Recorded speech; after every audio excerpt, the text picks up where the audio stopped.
Саламатсыңарбы, урматтуу кыргыз элим. Элет көйгөй коомдук бирикменин мүчөлөрү. Бүгүн биз Сара Балтабаевна жана ошондой эле азыр кыздар келатышат. Немеге келгенбиз? Президенттин немесине келдик. Каттарды тыштайлы деп. Каттардагы мазмунун болсо ананыраак айтып беребиз кедендек. Туурабы? Бүгүн биз ошо курултайды поддержка кылып келгенбиз. 19-да албетте неме кредиттер боюнча дагы неме вопросторду чыгарабыз. Азыр эч ким жок экен. Прямой эфирди карап аткан эч ким жок болуп атканга байланыштуу. Азыр биз могу эмелерди каттардын мазмунун эме Сара Балтабаевна көрүнөр бекен, көргөзөлү. Мына аппарат жок, азыр отуруңуз. Бул жерде катта ошол Садыр Нуркожоевичке кайрылуу калыңдыгын көрүп алгыла, мына каттын калыңдыгын.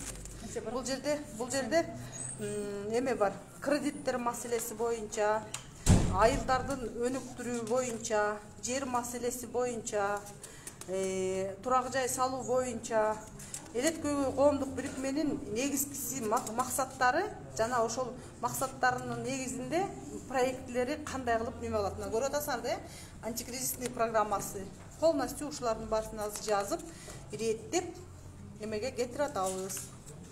Мына 5 жылдык жумуштун немеси, анан бул жерде еще плюс эмелер бар, шпаргалкаларды да жазып койдук. Кайсы токтомдун негизинде, кайсы мыйзамдын негизинде депчи. Мен бул жөнүндө албетте жазгам, эмелерге, группаларга салгам.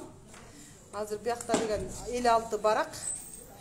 Анан болбосо мурундагы 26 немеде 26 октябрда неме Садыр Нуркожоевичке жазганбыз катты чек ара маселеси боюнча. Бизде каттардын да жооптору бар. Ошол каттардын жообунун негизи мурун эле принимать эткиле дегенбиз. Бирок эми өкмөттө кандай кишилер отурат билбейм, бирок биз мыйзамдарды да такап, кайсы мыйзамдын негизинде эмне кылыш керек деп жаздык. Мурунку катты дагы мына көрүп алгыла. 228 кат, 19 февраль 21 жылдын каты. Бул болсо мына бул мурунку катыбыз. Мунун каттын дагы немесин жазып койдук.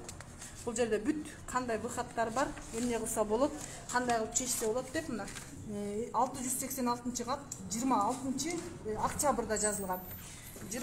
Бүгүнкү биз курултайды поддержка кылып келдик элек. 2-тен 1 иштеп мына бүгүнкү катты жиберип атабыз. Чек ара маселеси боюнча Баткендики Айсидеп айым, мына сиздин катыңызды мына Сооронбай Шариповичке, Садыр Нуркожоевичке кетирип атабыз. Мурунку каттардын баардыгы Сооронбай Шариповичтин убагында жазылган каттардын негизинде негизгиси булар башкача мыйзамдарды, токтомдорду чыгарган экен. Азыркы учурда Садыр Нуркожоевич туура чечимге келет болуш керек деген ойдобуз. Ошон үчүн ушул каттарды азыр кетирип атабыз. Бул каттын ичинде операция боюнча да жазылган, жанагы жүрөк операциясы боюнча, парок сердца боюнча, социалдык өнүктүрүү министрлигинин реформасы боюнча биз аны мындай айтканда 2 сөз менен эле жаздык, бирок программаны жолуккандан кийин беребиз албетте. Эми мындай айтканда мунун ичинде полный карапайым элге эмне керек болсо ошонун баарын жаздык.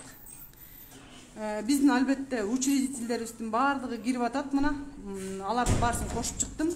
Учредительдерибиз биздики 117 киши.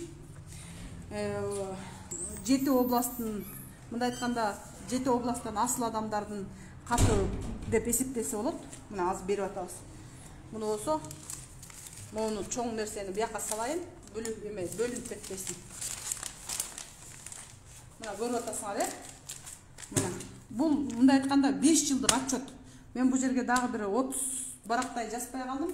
ПДД штрафтар боюнча жазган жокмун, мигранттар боюнча жазган жокмун. Анын баарысын кийинчерээк кошуп жазып коеюн деп атам. Ак үйдө жүрөбүз. Бирок буну ушул 19-уна силерге айтып атам мына.